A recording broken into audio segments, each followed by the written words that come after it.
매 안식일 뵙지만 뵐 때마다 좋은 것 같습니다. 여러분들도 그러십니까? 이제 더욱더 좋아져서 성도님들이 함께 전부 다 모여서 예배드리는 시간이 속히 오기를 주의 이름으로 축원합니다. 저는 오늘 출애굽기 2장 1절부터 10절까지의 내용을 가지고 보이지 않는 감시자, 원래 제가 의도하고 싶었던 뜻은 보이지 않는 보호자 혹은 보이지 않는 관찰자라고 하는 같은 뜻으로 들어주시면 좋겠습니다. 먼저 이집트 역사를 조금 배워보도록 하겠습니다. 이집트의 역사에서 왕조의 구조는 상당히 길고 복잡하게 이루어져 왔습니다. 출애굽기 1장 8절에 등장하는 요셉을 알지 못하는 새 왕의 등장은 수세기 전부터 이집트로 이주해 와서 살던 요셉과 그의 후손들에게는 엄청난 정치적 격변기를 맞이하게 되는 계기가 되었습니다. 역사적으로 힉소스 왕조의 치하에서 요셉과 그의 가족 및 후손들은 고센이라는 비옥한 땅을 할량받고 안정적인 삶을 구가했습니다. 또 하나님의 은혜와 배려 속에서 폭발적인 인구의 증가를 이루기도 했습니다. 하지만 세월이 흘러 요셉도 죽고 힉소스 왕조도 100년의 짧은 세월을 마감하고 이집트 본토 족속인 아모시스가 이집트의 18왕조 시대를 열면서 히브리 민족은 애굽의 애물단지이자 눈의 가시가 되었습니다. 이유를 생각해 보면 간단합니다. 그들은 너무 좋은 땅에서 많은 혜택을 누리고 살았고 또 인구가 너무 많아졌습니다. 그리고 그들이 몰아낸 왕조의 최대 수혜 민족이자 이방 민족이었습니다.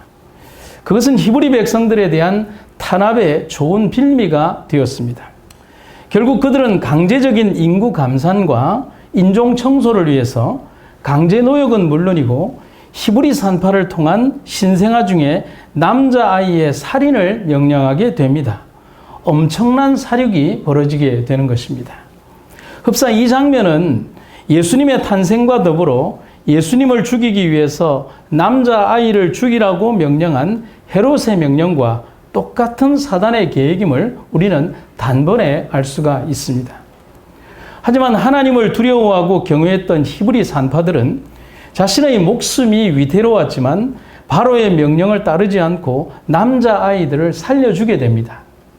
그러자 바로는 다시 히브리 산파들의 도움을 받지 않고 직접적인 살인 명령을 애굽의 백성들을 통하여 시행하도록 명령을 합니다. 그 명령이 출애굽기 1장 22절에 등장합니다. 그러자 바로가 자기 백성들에게 이런 명령을 내렸다. 갓 태어난 히브리 남자아이들을 모조리 강에 던지고 여자아이들은 살려주어라. 이런 고통과 히브리 어머니들의 눈물이 점철된 고통을 배경으로 출애굽기 2장은 시작이 되고 있습니다. 출애굽기 2장 1절에서 레위 지파의 남자와 여자가 결혼을 해서 아이를 낳는 장면이 등장을 합니다. 태어난 아이가 남자임을 알게 된 부모는 아이의 운명이 애굽 사람들에 의해서 죽을 운명인 것을 알았지만 차마 그렇게 할 수는 없었습니다. 그래서 그들은 석 달, 약 100일 가까이 아이를 숨겨서 키우게 됩니다. 그런데 그것은 대단히 위험하고 어려운 일이었지만 아이를 포기할 수 없었던 부모의 당연한 선택이라고 할 수가 있습니다.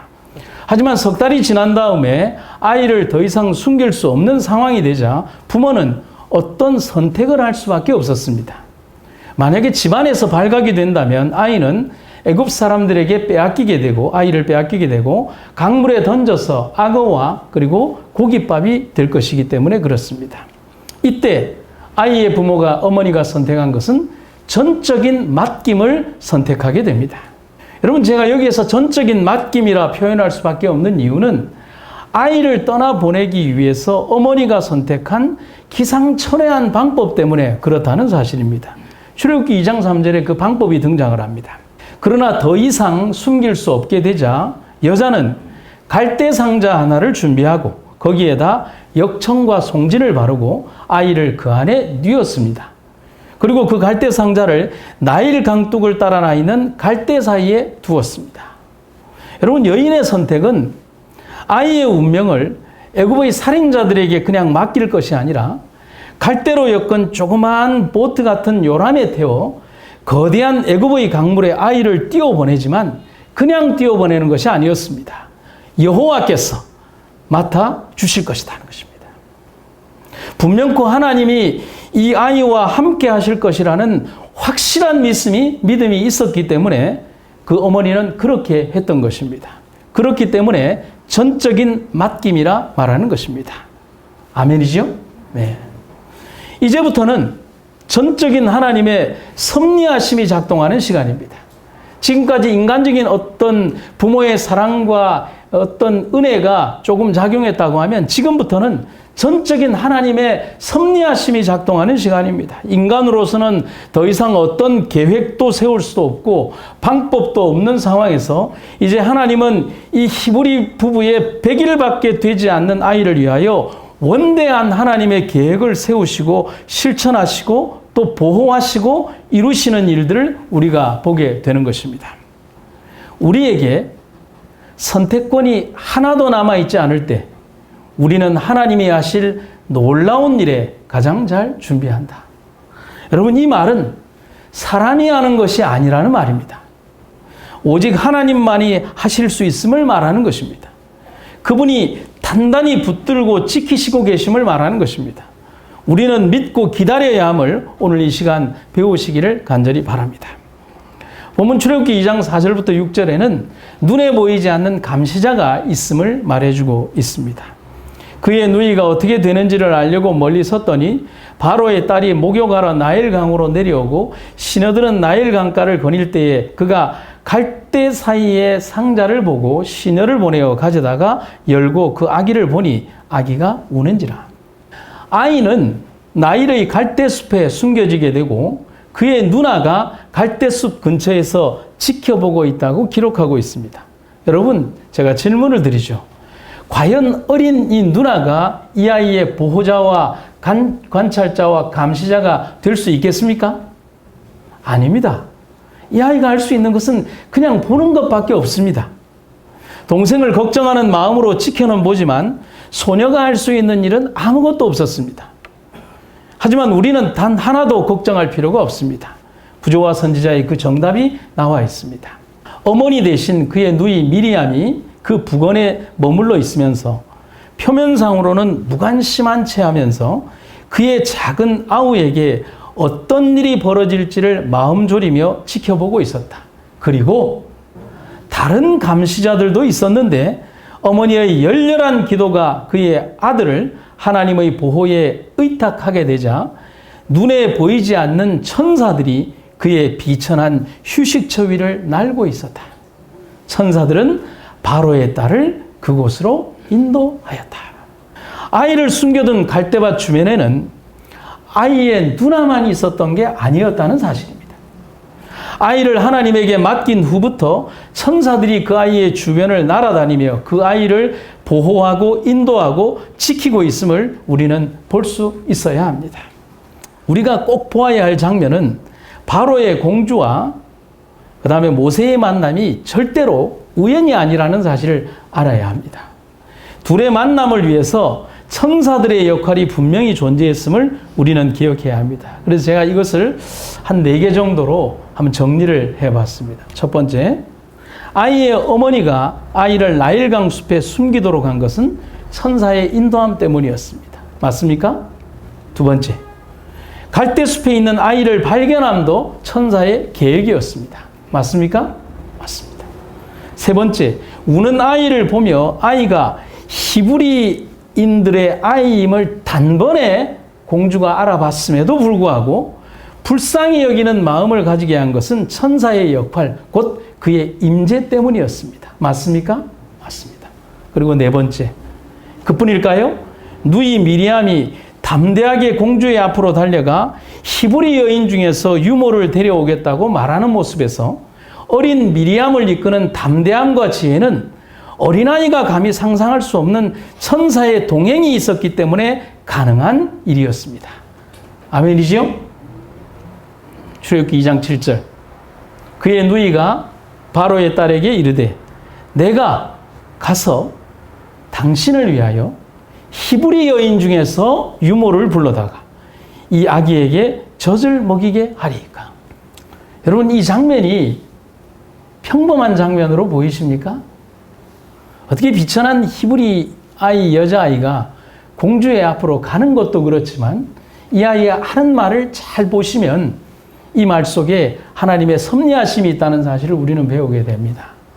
미리암이 지금 하는 이 말은 아이는 물론 가족 전부 다를 죽음으로 내몰 수 있는 말입니다.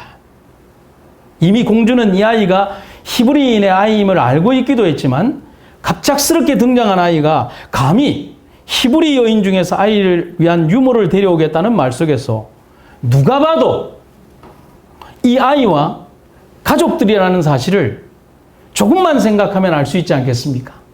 그래서 공주가 마음만 먹는다면 아이는 물론 아이를 숨긴 가족 전부 다가 애굽의 병사들에게 참혹한 형벌과 죽임을 당할 수 있는 상황인 것입니다. 하지만 천사의 동행이 있었습니다. 은밀한 보호자와 감시자가 완벽한 보호를 하고 있음을 우리는 믿고 아멘할 수 있습니다. 이별해야 했던 아이는 은밀한 인도자의 보호와 인도함으로 어머니의 품에서 자라게 되고 히브리 신앙의 교육을 받으며 미래의 히브리의 지도자로 성장하게 되는 것입니다. 그 아이가 바로 모세입니다.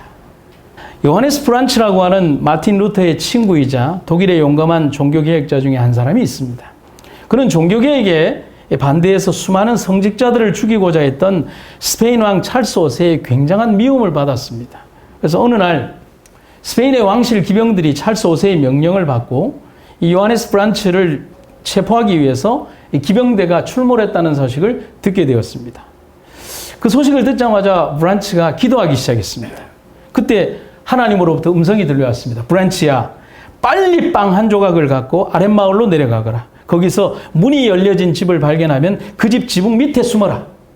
그러자 그는 지시한 대로 빵 한 조각을 덜썩 집어주고 막 아랫마을로 뛰어가서 그리고 문이 열려진 집을 발견하고 그 집 다락에 몸을 숨겼습니다. 그리고 수색이 계속되는 동안 그는 다락방에서 나오지도 못하고 꼼짝없이 숨어서 지내게 되었습니다. 언제까지일지 모르는 상황에서 하나님이 들고 가라고 한 이 빵 한 조각은 그에게 생명의 양식이었습니다. 그러나 빵 한 조각이 어떻게 그를 먹여 살릴 수가 있겠습니까? 그런데 그곳에 숨어 지내는 동안 정말 이상한 일이 매일매일 벌어졌습니다. 그것은 다락에 숨어 지내는 동안 날마다 암탉이 한 마리씩 딱 정해진 시간에 올라와서는 그리고 알을 낳을 때 내는 특출한 꼬꼬댁 소리도 내지 않고 그냥 힘만 한번 꾹 주고 계란 하나 톡 낳고 가는 겁니다. 여러분, 이게 며칠 동안 계속됐냐면 14일간 계속된 것입니다.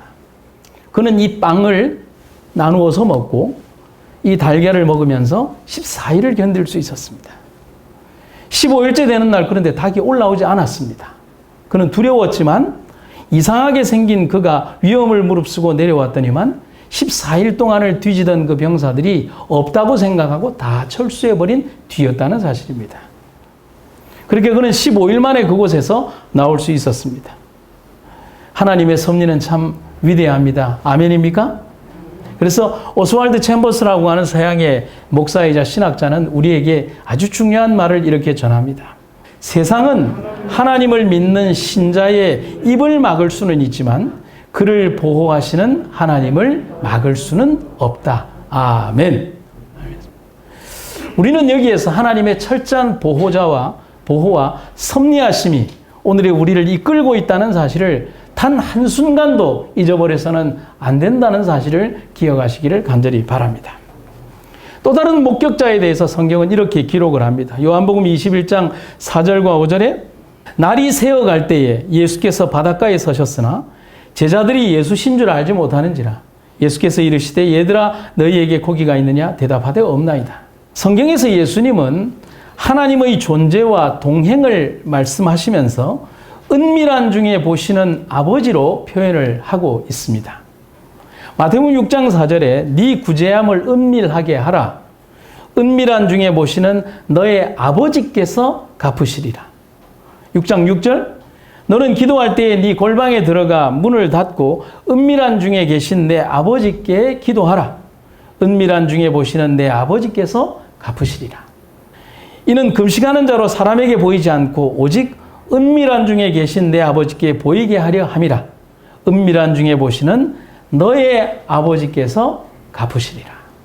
하나님은 당신의 모습이 보이지 않는 순간에도 그 자리에 계십니다. 우리는 볼 수 없지만 그분은 언제나 우리를 보고 계신다는 사실을 말해주고 계십니다. 여러분, 우리의 시야에 보이지 않는다고 해서 하나님이 없는 것이 아닙니다. 우리는 비록 그분을 볼 수 없지만 그분은 우리를 그의 불꽃 같은 눈으로 우리의 저편에서 우리를 보시면서 우리의 모든 삶과 생애를 지켜 보호하기 위하여 관찰자와 감시자와 보호자와 인도자가 되셔서 우리를 이끌고 계시다는 사실을 한순간도 잊어버려서는 안 됩니다. 십자가 사건 이후에 두려움과 공포와 패배감에 젖어든 제자들이 선택한 것이 낙향이었습니다. 물고기를 잡던 어부에서 사람을 구원하던 삶을 살았던 그들이 다시 물고기 잡는 뱃사람이 되겠다는 것입니다. 하지만 평생 제일 잘하는 일이 물질과 그물질이었던 베드로와 형제들이 함께 천직인 고기를 잡으며 함께 그 기나긴 밤을 보냈지만 그들은 물고기를 한 마리도 잡을 수가 없었습니다. 밤새도록 말입니다. 성경은 거기에서 빈대가 되었다라는 표현을 하고 있습니다. 여러분, 이 빈대는 그들이 처한 현실과 영적인 상태를 절묘하게 묘사해 주고 있다는 사실입니다. 한번 생각을 해봅시다. 예수님을 두고 그들만 있는데 한 마리도 잡지 못한 빈 그물과 빈 배, 밤새도록 허탕친 그들의 결과와 허기진 배와 밀려오는 허전함, 그들은 철저하게 영적으로 파산한 상태를 말하는 것입니다. 하지만 우리는 이 장면에서 그들은 느끼지 못하지만 어둠 저편에서 밤새도록 물고기를 잡으려고 발버둥 치는 그들을 바라보는 어떤 이가 있음을 분명히 기억해야 합니다. 여러분, 예수님이 그 곁에 계시리라고 그 제자들은 전혀 생각하지 못했습니다. 그 필요한 시간 동안 그들은 그 자리에 계시지 않는 저희 주님에 대하여 이야기했으며 주께서 바닷가에 봉사하실 때에 그들이 목격한 놀라운 사건들을 회상했다. 그들은 자기들의 장래에 대하여 의심하게 되었고 저희 앞에 펼쳐질 전도에 대하여 슬픔을 가누지 못했다. 이 모든 시간 동안 외로이 바닷가에 서서 그들을 지켜보는 한 목격자가 있었으나 그분은 눈에 보이지 않았다. 여러분, 지금 이 시간 잠깐 우리의 시선을 창세기로 돌아가서 요셉을 한번 떠올려 보도록 합시다. 요셉이 형들의 미움을 받아 애굽에 팔려가서 종으로 지낸 곳은 바로의 시위대장 보디발의 집이었습니다. 그런데 그곳에서 요셉은 하나님의 동행과 함께 하심으로 신임을 받는 사람이 되었습니다. 이 하나님의 동행과 함께 하심은 그의 평생에 함께했던 하나님의 축복이었습니다. 하지만 우리가 잘 알듯이 사단은 그를 가만두지 않았고 보디발의 아내를 통한 시험을 주었습니다. 그런데 요셉은 자기에게 다가온 시험이 올가미와 같이 절대로 벗어날 수 없는 치명적인 독을 가지고 있고 거절할 수 없는 유혹임을 알았지만 그는 단호히 거절하고 죽음을 불사하는 결심을 나타내게 됩니다. 여러분, 어떻게 그럴 수 있을까를 생각하지만 그의 삶에 함께 하시는 은밀한 동행자가 계심을 알기에 그는 후회하지 않는 삶을 선택할 수 있었습니다. 여러분, 그에게 있어서 몇 년의 삶을 더 연장하는 것이 중요한 것이 아니라 하나님의 거룩한 동행과 은혜의 섭리를 저버리지 않는 것이 그에게 더 중요했다는 사실입니다. 이 장면에 대해서 부조와 선지자에 있는 것을 한번 읽어보도록 하겠습니다. 요셉이 자신이 홀로 있다고 생각할지 모르나 모든 행위를 주목하는 눈에 뭐라고요? 보이지 않는 목격자가 있다. 마음의 모든 동기가 감찰하시는 하나님 앞에 펼쳐져 있다. 모든 행위와 말과 생각이 마치 이 세상에 단 한 사람만 있는 것처럼 분명하게 기록되고 온 하늘이 그를 주목하게 된다. 사랑하는 성도 여러분, 보이지 않는 목격자와 동행이 있음을 우리가 분명히 안다면 우리는 분명한 선택을 하게 될 것입니다. 그래서 제가 우리가 분명한 동행과 보호자가 있을 때 하게 되는 6가지의 선택을 제 나름대로 한번 정리해 봤습니다. 이렇습니다. 첫 번째, 분명한 목격자와 동행자와 관찰자가 계시다면 첫 번째, 두렵지 않을 것이다. 두 번째, 죄와 타협하지 않을 것이다. 세 번째, 내가 어떤 선택을 하든 절대로 부끄럽지 않을 것이다. 네 번째, 거짓말하지 않을 것이다. 다섯 번째, 지금의 선택을 후회하지 않을 것이다. 여섯 번째, 결국 승리할 것이다. 아멘입니까? 오늘 우리는 우리의 동행과 우리와 함께 하시는, 우리를 감시하고 계시는 그의 천사의 날개로 우리를 보호하고 계시는 하나님의 거룩한 능력의 동행이 함께함을 잊지 마시기를 간절히 바랍니다. 그래서 저명한 로버트 슐러라고 하는 목사님은 이런 얘기를 합니다. 믿기만 하면 나는 그것을 볼 수 있다. 우리의 삶은 살아가며 육체의 시력만 쇠퇴하는 것이 아니라 영적인 시력도 저하되고 있습니다. 믿음의 눈은 우리의 육체적 나이와 아무런 상관이 없습니다. 하늘을 사모하는 만큼 영적인 시력은 더 멀리, 더 높이, 더 세밀하게, 그리고 더 선명하게 하나님의 존재와 동행을 발견할 수 있게 할 것입니다. 나의 나이가 60, 70, 80, 90, 100세를 간다 하더라도 나의 영적 시각은 이 모든 것을 뚫고 하나님의 보좌를 바라볼 수 있게 될 것입니다. 아람 왕의 군대가 엘리사가 있는 성읍을 겹겹이 에워쌌을 때 그 광경을 접한 엘리사의 종은 두려움에 떨었습니다. 그때 엘리사는 우리와 그 시종이 잊지 못할 말을 하고 놀라운 광경을 보여주게 됩니다. 두려워하지 마라. 우리와 함께한 자가 그들과 함께한 자보다 많으니라 하고 기도하여 이르되 여호와여 원하건대 그의 눈을 열어서 보게 하옵소서. 여호와께서 그 청년의 눈을 여심해 그가 보니 불말과 불병거가 산에 가득하여 엘리사를 둘렀더라. 증언에 있는 말씀을 제가 읽겠습니다. 천사들은 비록 눈에 보이지는 않지만 인간 대리자들과 함께 사람들을 도와주는 일에 협력하고 있다. 사단이 비난을 퍼붓고 있는 동안 눈에 보이지 않는 거룩한 천사들은 여기저기를 왕래하면서 충성스러운 사람들에게 살아계신 하나님의 인을 치고 있다. 여러분, 다시 우리 갈릴리 바닷가로 가봅시다. 베드로와 다른 제자들은 보지 못했을 뿐입니다. 하나님이 없는 게 아닙니다. 관찰자와 그를 도우시는 보호자가 안 계신 게 아닙니다. 그렇기 때문에 밤이 새도록 빈 배로 지낼 수밖에 없었습니다. 우리도 그렇습니다. 단지 우리의 연약한 믿음이 보이지 않는 거룩한 존재의 동행을 보지 못할 뿐입니다. 하지만 지금 잠시 눈을 감아 보십시오. 그리고 내 마음속 믿음의 눈을 떠서 내 앞과 옆과 그리고 위를 쳐다보십시오. 나를 둘러 겹겹이 진치고 호위하는 천사들이 우리와 함께하고 있습니다. 그래서 우리의 삶은 아멘입니다. 그리고 하나님께 감사입니다. 사랑하는 성도 여러분, 이 말씀을 잊지 마십시오. 여호와의 천사가 주를 경외하는 자를 둘러 친치고 그들을 건지시는도다. 아멘. 제가 마지막으로 한 얘기를 들려드리겠습니다. 윌리엄 쿠싱이라고 하는 사람은 미국 매사추세츠주의 힝햄이라고 하는 곳에서 태어나서 줄곧 그곳에서 성장하고 자랐습니다. 쿠싱은 나중에 신학을 공부한 다음에 목사가 되었습니다. 그리고 그는 뉴욕에서 조금 떨어진 시어스버그에 있는 교회에 부임을 했습니다. 첫 사역을 시작한 쿠싱은 그곳에서 해나 프로퍼라고 하는 아가씨를 만나서 사랑하고 결혼을 했습니다. 결혼 후에 두 사람은 더 큰 사역을 펼치기 위해서 뉴욕에 있는 브루클린으로 목회지를 옮겨서 갔습니다.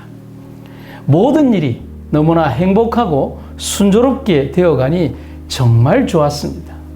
하지만 1864년 결혼한 지 10년이 되던 해 예기치 못한 일이 닥쳐왔습니다. 사랑하는 아내가 알 수 없는 병에 걸려 시름시름 앓기 시작한 것입니다. 좀처럼 나아질 기색은 보이지 않고 아내의 몸은 쇠약해져만 갔습니다. 처음엔 별것 아니라고 생각했지만 날이 갈수록 이 쿠싱 목사의 마음은 점점 불안해져 갔습니다. 가난하고 어려운 목회 생활로 인해 마음 한번 편하게 살아보지 못한 아내를 생각하니 마음이 너무 아파왔습니다. 그는 고심 끝에 아내를 위해 사역지를 다시 옮기기로 마음을 먹었습니다. 그것은 첫 목회와 첫사랑이 꽃피었던 시어스버그로 돌아가면 아내가 금방이라도 좋아질 것이라고 생각을 해서 그들은 목회지를 다시 돌아오게 됩니다. 때마침 쿠식 목사를 청빙하는 교회가 있어서 그곳으로 거처를 옮겨갔습니다.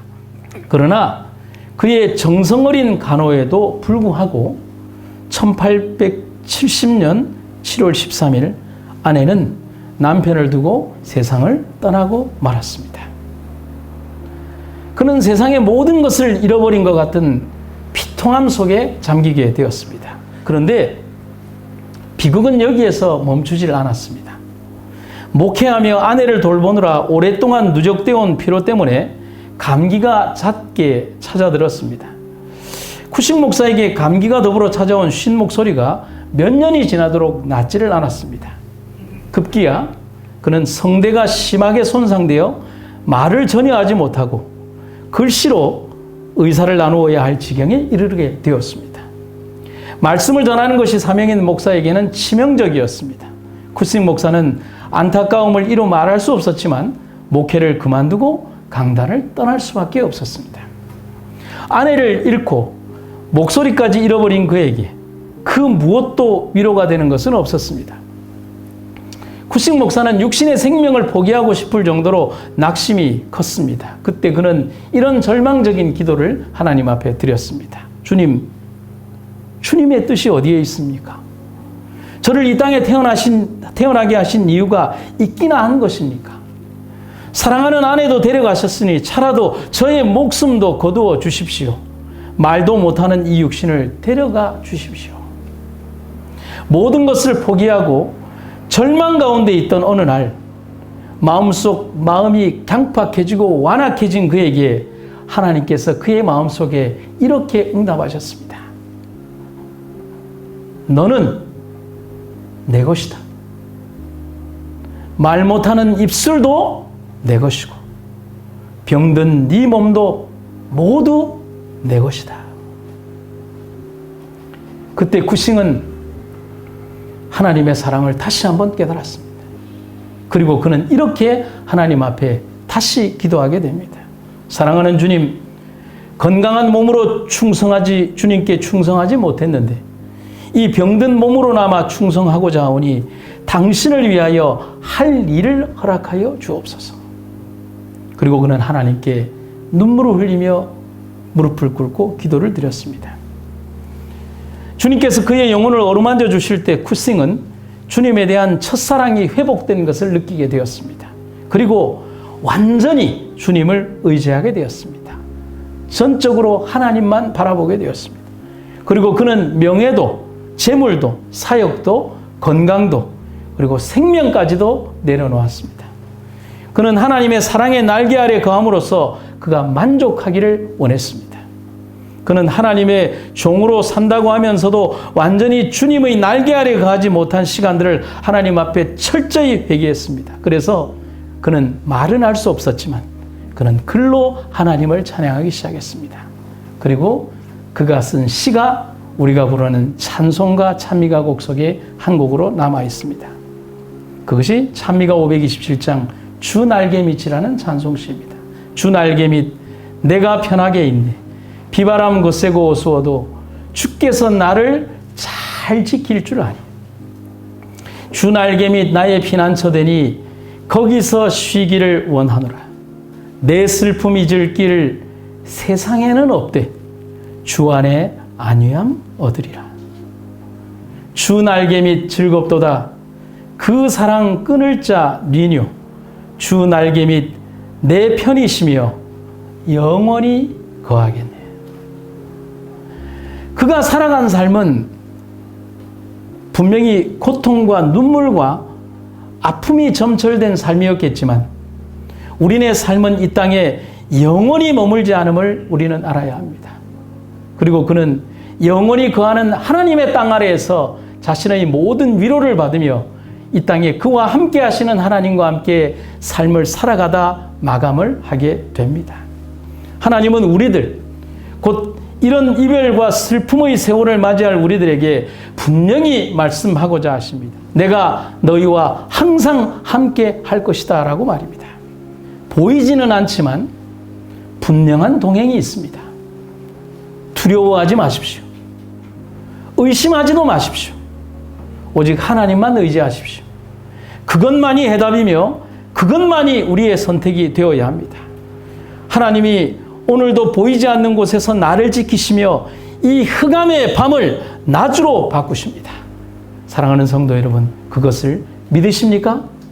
저는 아멘으로 하나님께 내 신앙을 바치기를 원합니다. 아래의 두 성경절로 제 설교를 마치도록 하겠습니다. 내가 영원히 주의 장막에 머물며 내가 주의 날개 아래 피하리이다. 아멘. 하나님이여, 내게 은혜를 베푸소서. 내게 은혜를 베푸소서. 내 영혼이 주께로 피하되 주의 날개 그늘 아래에서 이 재앙들이 지나기까지 피하리이다. 아멘. 하나님의 크신 은혜와 사랑 가운데 거하는 여러분과 제가 되기를 간절히 바라며 말씀을 마치겠습니다. 사랑의 아버지, 우리 인생의 단 한순간도 하나님의 동행이 없었던 순간이 없었음을, 이 어둠의 건너편 저 한 귀퉁이에서 우리를 단 한순간도 보지 않으셨던 순간이 없었음을, 결코 홀로이 버려졌던 순간이 단 한순간도 없었음을 우리가 잊지 않게 하여 주시옵소서.